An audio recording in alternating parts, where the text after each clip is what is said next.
Hello everyone, welcome to your own channel credible. आज हम polity के इंपॉर्टेंट आर्टिकल्स डिस्कस करेंगे जो कि फ्रीक्वेंटली पेपर्स में पूछे जा चुके हैं। इस वीडियो को देखने के बाद आपको और कोई वीडियो देखने की जरूरत नहीं पड़ेगी। आज के बाद आपके ज्यादातर पॉलिटी के क्वेश्चंस ठीक हुआ करेंगे जो कि आर्टिकल से रिलेटेड रहेंगे। ये स्पेशली मैंने वनडे एग्जाम्स के लिए बनाई है, चाहे वनडे एग्जाम कोई सा भी हो। तो चलिए आगे बढ़ते हैं बिना टाइम वेस्ट करे। हमारा पहला आर्टिकल जिसको हम डिस्कस करेंगे वो हमारा आर्टिकल नंबर 243, जो कि 243 से लेके 243 ओ तक है। ये हमारा किससे रिलेटेड है? हमारा पंचायत से रिलेटेड है।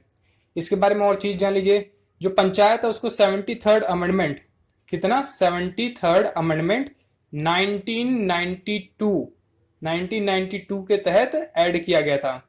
किसको? पंचायत को 73rd अमेंडमेंट 1992 के तहत ऐड किया गया था। इसका आर्टिकल है 243 से लेके 243 ओ तक। और इसके लिए जो एक पार्ट बनाया गया था, नया पार्ट बना था, वो था पार्ट 9 पार्ट बनाया गया था इसके लिए, 9th पार्ट और 11th शेड्यूल। कौन सा? 11th schedule. तो ये सारी बातें आपको याद रखनी होंगी। क्या क्या? एक तो 73rd अमेंडमेंट के थ्रू आया था ये, और इसके आर्टिकल 243 से लेके 243 ओ तक। इसके लिए 9th पार्ट क्रिएट करा गया था, 11th शेड्यूल बनाया गया था। चलिए अगले आर्टिकल पे चलते हैं। ये सारे आर्टिकल 243 से ही है और पूछे भी जा चुके हैं। इनमें ये चेंज कर देते हैं, पी की जगह टी कर देते हैं। तो इनका ध्यान रखिएगा कि 243 से लेके 243 ओ तक पंचायत है। आर्टिकल 243 पी से लेके 243 जेड जी तक क्या है? आपका म्युनिसिपैलिटीज है। क्या है? म्युनिसिपैलिटीज है। म्युनिसिपैलिटीज के लिए जो अमेंडमेंट एक्ट है वो हमारा 74th इसके लिए, 73rd पंचायत के लिए। और ये भी 1992 में लेके आया गया था। इसके लिए जो पार्ट क्रिएट किया गया था वो क्रिएट किया गया था 9th ए पार्ट क्रिएट किया गया था। किसके लिए? म्युनिसिपैलिटीज के लिए। और इसका शेड्यूल था 12th शेड्यूल था म्युनिसिपैलिटी का। अगला हमारा आर्टिकल 243 जेड एच से लेके आर्टिकल 243 जेड टी तक। और ये किससे रिलेटेड है? कोऑपरेटिव सोसाइटीज से। तो ये हमने 3 चीजें कवर करी। चलिए आगे चलते हैं। इस वीडियो को जरूर तक एंड तक जरूर देखिएगा, और अगर अभी तक आपने हमारे चैनल सब्सक्राइब नहीं किया तो जरूर सब्सक्राइब कीजिएगा और इस वीडियो को अपने दोस्तों के साथ शेयर जरूर कीजिएगा। अब यहाँ पे हम सेंटर और स्टेट के जो सिस्टम है पार्लियामेंट और लेजिस्लेचर का, उसको देख लेते हैं। जैसे आप देख सकते हैं सेंटर में जो पार्लियामेंट है वो 79 है, राज्यसभा 80 और लोकसभा 81 है। तो ये काफी लाइन वाइज लगा हुआ है। यही सिस्टम आपका स्टेट के साथ भी है। 168 स्टेट लेजिस्लेचर है जिसको राज्य विधानमंडल कहते हैं। 169 आपका लेजिस्लेटिव काउंसिल है जिसको विधान परिषद कहते हैं। और 170 आपका लेजिस्लेटिव असेंबली जिसको विधान सभा कहते हैं। तो देखिए कैसे सीक्वेंस वाइज लगे हुए और ये पेपर में पूछे भी जाते हैं। तो 79 आपका पार्लियामेंट हो गया, 80 राज्यसभा और 81 लोकसभा हो गया। राज्यसभा को अपर हाउस भी बोलते हैं और लोकसभा को लोअर हाउस बोलते हैं। और यहाँ पे आप जैसे देख सकते हैं स्टेट लेजिस्लेचर बता दिया मैंने, लेजिस्लेटिव काउंसिल बता दिया और लेजिस्लेटिव असेंबली बना दिया। 79, 80, 81 ये आपके सेंटर्स के हैं और 168, 169 और 170 आपके स्टेट के हैं। चलिए आगे चलते हैं हमारे आर्टिकल्स पे। अब ये कुछ आर्टिकल्स है जो कि प्रेसिडेंट से रिलेटेड है। जैसे कि हमारा पहला आर्टिकल है आर्टिकल 52। ये बताता है कि एक प्रेसिडेंट होगा इंडिया का। क्या? 52। बहुत ज्यादा बार पूछा नहीं गया पर पूछ लेते कभी भी। तो ये आर्टिकल 52। अब बात कर लेते हैं इलेक्शन से रिलेटेड। तो ये आर्टिकल 54, 55 दोनों में ही इलेक्शन के बारे में ही बताया गया प्रेसिडेंट के। आर्टिकल 58 ये बताता है कि क्या क्या क्वालिफिकेशन होनी चाहिए आपको प्रेसिडेंट बनने के लिए। जैसे कि एक क्वालिफिकेशन है कि उसकी उम्र कम से कम 35 ईयर्स की होनी चाहिए, कम से कम मिनिमम है एज। और जो 61 आर्टिकल है ये बहुत बार पूछा गया। आर्टिकल 61 बहुत बार पूछा गया। ये क्या? इम्पीचमेंट ऑफ प्रेसिडेंट, कि प्रेसिडेंट को कैसे हटाया जाए। ये आर्टिकल 61, इसको याद रखिएगा। और ये भी इंपॉर्टेंट है। आर्टिकल 72, कौन सा? आर्टिकल 72। इसमें पार्डन पावर्स हैं प्रेसिडेंट की। इसमें 5 टाइप्स की पार्डन पावर्स होती है प्रेसिडेंट के पास, आर्टिकल 72। और यहाँ पे हमारा आर्टिकल 78 है जिसमें प्रेसिडेंट प्राइम मिनिस्टर से किसी भी चीज पे कोई भी इंफॉर्मेशन ले सकता है। और आर्टिकल 123 ये भी इंपॉर्टेंट है। इसमें कहते हैं वो ऑर्डिनेंस पास कर सकता है प्रेसिडेंट जब कोई भी सेशन ना चल रहा हो। जब कोई भी सेशन ना चल रहा हो तो वो किसी भी कानून को एक ऑर्डिनेंस के तौर पे पास कर सकता है। तो क्या क्या इंपॉर्टेंट इसमें ज्यादा? एक तो 61, 72 और 123। 61 आपका इंपीचमेंट है, 72 पार्डन पावर्स है और 123 प्रोम्युलगेट ऑर्डिनेंस की ऑर्डिनेंस पास करने का। तो ये तो कुछ इंपॉर्टेंट हो गए प्रेसिडेंट से रिलेटेड।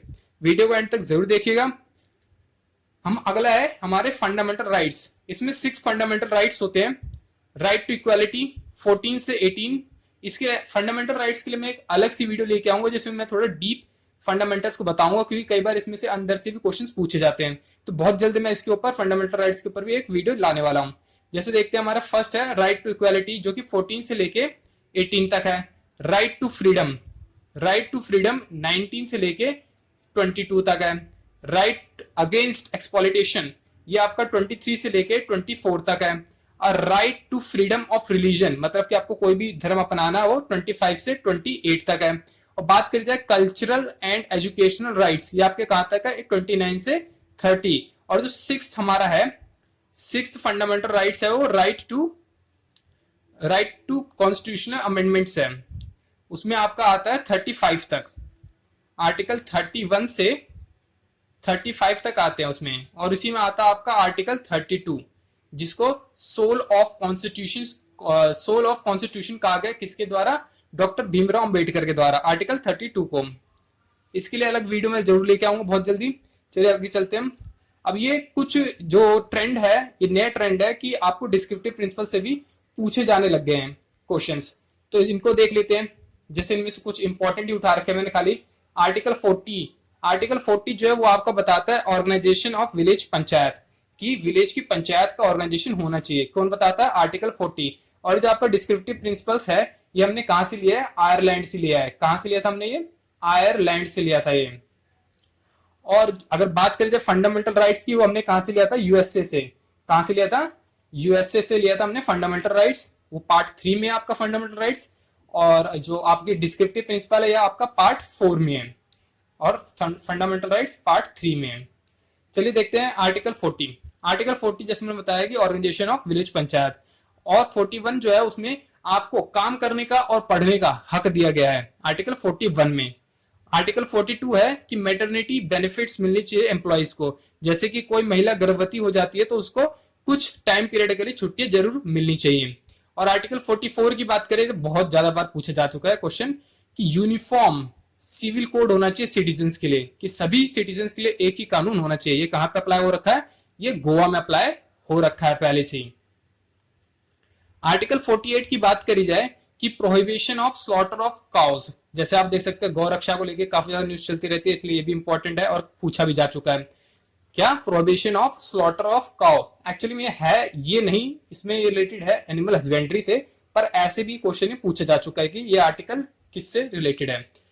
आगे चलते हैं आर्टिकल 50, ये भी इंपॉर्टेंट है, separation of judiciary from executive. क्या, separation of judiciary from executive, जुडिशरी और एग्जीक्यूटिव को दोनों को अलग अलग कर रखा है। और अब चलते हैं आर्टिकल 51 पे। आर्टिकल 51 हमें बताता है promotion of international peace and security. चलिए नेक्स्ट स्लाइड पे चलते हैं हमारे। ये कुछ रैंडम आर्टिकल्स मैंने उठा रखे हैं जो कि बहुत बार पूछे जा चुके हैं। जैसे कि आर्टिकल 143, इसमें ये होता है कि जो प्रेसिडेंट होता है वो सुप्रीम कोर्ट से एडवाइस ले सकता है, पर बाध्य नहीं होता कि उसको उस एडवाइस पे काम करना ही है। क्या ये 143, क्या है 143। आर्टिकल 124 से 147 तक बस सुप्रीम कोर्ट के बारे में ही लिखा गया है। कहां से, 124 से 147 तक। आर्टिकल 214 में किसके बारे में बताया गया, हाई कोर्ट के बारे में बताया गया है।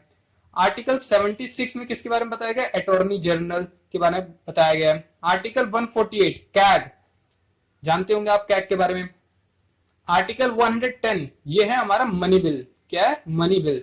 आर्टिकल 112 ये हमारा यूनियन बजट, जो हम बजट बोलते हैं, कौन सा ये, आर्टिकल 112। और मनी बिल खाली लोकसभा में ही इंट्रोड्यूस करा जाता है। और आर्टिकल 117 ये होता है हमारा फाइनेंस बिल। तो ये तीन चीजें, बिल, बजट और बिल, तो इसको जरूर याद कर लीजिएगा। 110 में हमारा मनी बिल है, 112 में यूनियन बजट, 117 में फाइनेंस बिल। देखिए घबराइए मत, वीडियो को आपको कई बार देखना होगा, शांति से आराम से देखिए, खुद लिख लीजिए, नोट्स बनाइए इसके और रिपीट करते रहिए। जब तक आप रिपीट नहीं करेंगे तो जल्दी याद नहीं होंगे। अगर 108 की बात करी जाए, आर्टिकल 108 की, तो ये है ज्वाइंट सीटिंग से लेकर, किसकी ज्वाइंट सीटिंग, राज्यसभा और लोकसभा की, राज्यसभा और लोकसभा की। इसके लिए कॉल कौन देता है, प्रेसिडेंट देते हैं, ये भी क्वेश्चन पूछा गया है। इसके लिए कॉल कौन देते हैं, प्रेसिडेंट देते हैं। और इसकी जो जॉइंट सिटिंग के जो स्पीकर होते हैं वो होते हैं लोकसभा के स्पीकर। कौन? लोकसभा के स्पीकर। आर्टिकल 153 आपको गवर्नर ऑफ स्टेट के बारे में बताता है। आर्टिकल 74 सब क्लॉज 1 क्या बताता है? काउंसिल ऑफ मिनिस्टर्स होंगे, प्राइम मिनिस्टर उनके हेड होंगे, ये बताता है आर्टिकल 74(1). ये भी एक इंपॉर्टेंट ही है।